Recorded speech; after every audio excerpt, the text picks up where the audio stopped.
Hi everybody, Erica Serwin here from Pink Buckaroo Designs, and today I'm going to show you how to make this really cute spooky treat box. Alright, first let me tell you about the stamp sets that we're using. This one is called Witch's Night, and we're going to use this stamp right here, and then Sweet Hauntings, and we're going to use that toxic bottle right there. Alright, the first thing you need is a piece of Tangerine Tango cardstock that is 11 inches by 7.5. And on this long side right here, you're going to score it at 4.5 and 6.5. And then turn it, and on the short side, you're going to score it at 2 and 5.5.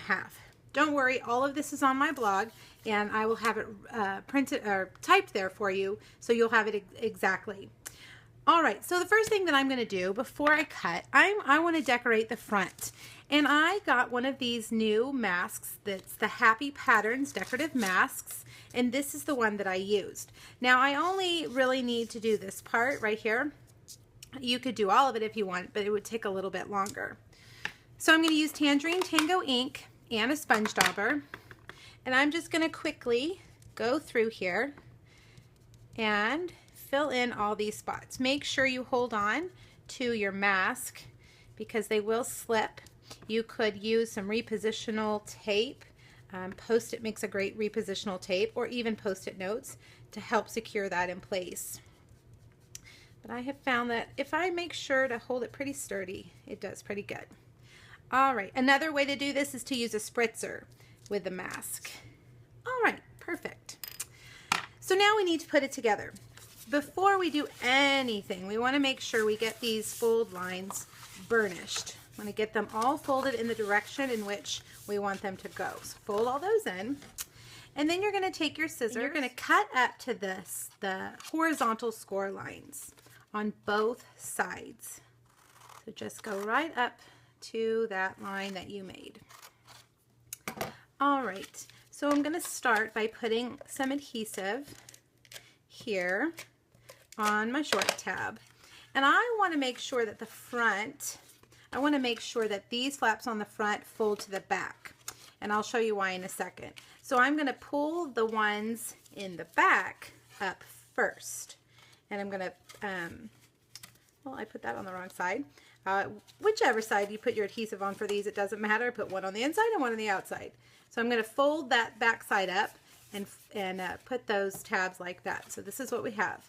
Now when I look at my box, if I had made this the front, I would see these flaps here like this, and I don't like the way that looks.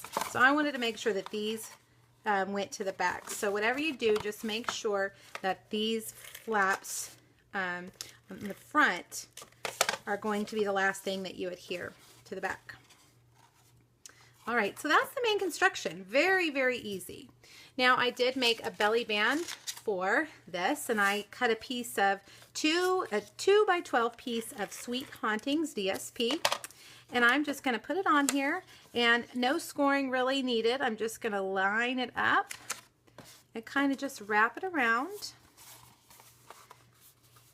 like this.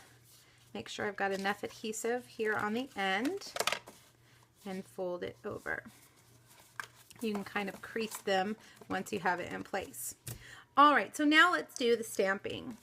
So like I said, we're going to stamp using this large stamp on Whisper White, and we're going to use the new Archival Basic Black. Stampin' Up! Has come out with a new black that is safe for your photopolymers, and it is also safe to watercolor with. It's not going to smear or bleed, and it stamps really well on non-porous surfaces. Okay, so I'm going to put this on Whisper White, and sometimes these larger photopolymer stamp sets have a hard time completely stamping all the way around. So I like to pick them up, it just sticks, and just kind of rub it with my palm. And then take it off. There we go. Beautiful. All right, this stamp coordinates with the second largest Lots of Label framelits. And a framelit is called a framelit because it frames your stamped image. So I'm going to also make sure that in my Big Shot I have my magnetic plate. This is going to make sure that it holds that framelit in place. So you put your magnetic plate down, and then one of your clear plates your paper and then the framelit. Put another clear plate on top. And you're going to run it through. I have my handle on the back side. Let's see how talented I am. Now you heard that popping sound. That's normal.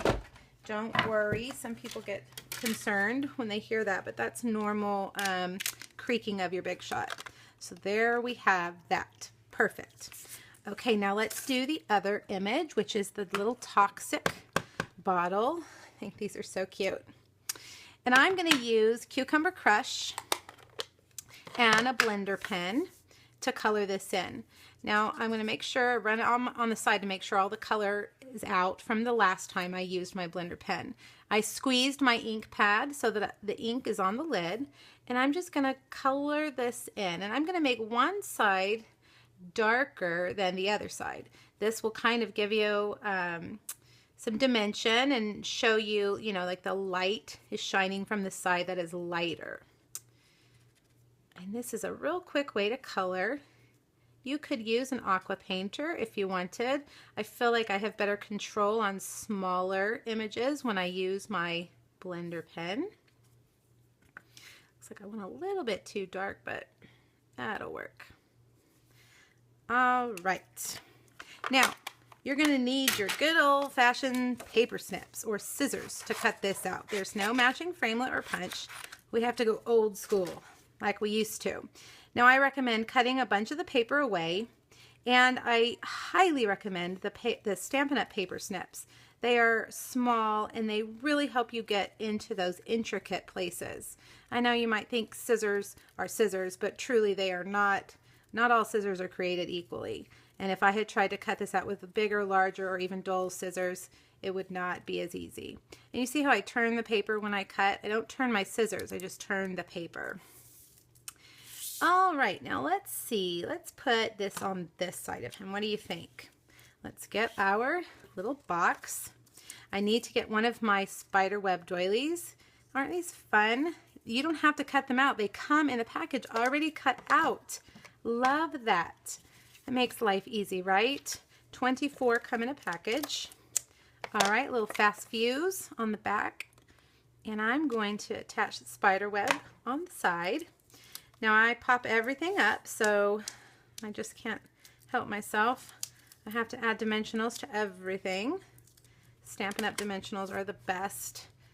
I love to use them. I think I have a dimensional problem. I use too many. All right, let's add that little toxic bottle over here to the side of the bird. All right, lastly, I'm going to add some ribbon, and this is our in color cotton ribbon, the Tangerine Tango. And what I've done is taken my really good scissors and cut off that edge. Now I'm going to take these fibers and pull them out, and I'm going to use them just like I'm going to pretend like it's one piece, and I'm going to wrap it around my finger and go through like that, kind of loose. And I'm going to pull these until I like it, and then tighten it up and snip off the long tails. All right, so what I like to do for my bows is stick it down on my glue dot like that, and then use the tip of my paper snips to pull that glue dot off and put it right on there. Cute, isn't it? You could get lots of goodies in this box. Now another added thing you could do is to get some of our cotton paper. It's very similar to tissue paper, almost like a waxy tissue paper. But because I use the Cucumber Crush, this paper is going to match perfectly. So you could put a little piece in there with your goodies to top off your gift. All right, all the specifics of this project, including dimensions and products, will be on my blog. So make sure you click that link down at the bottom and check it all out. All right, I hope you've enjoyed it. Thanks so much. Bye-bye.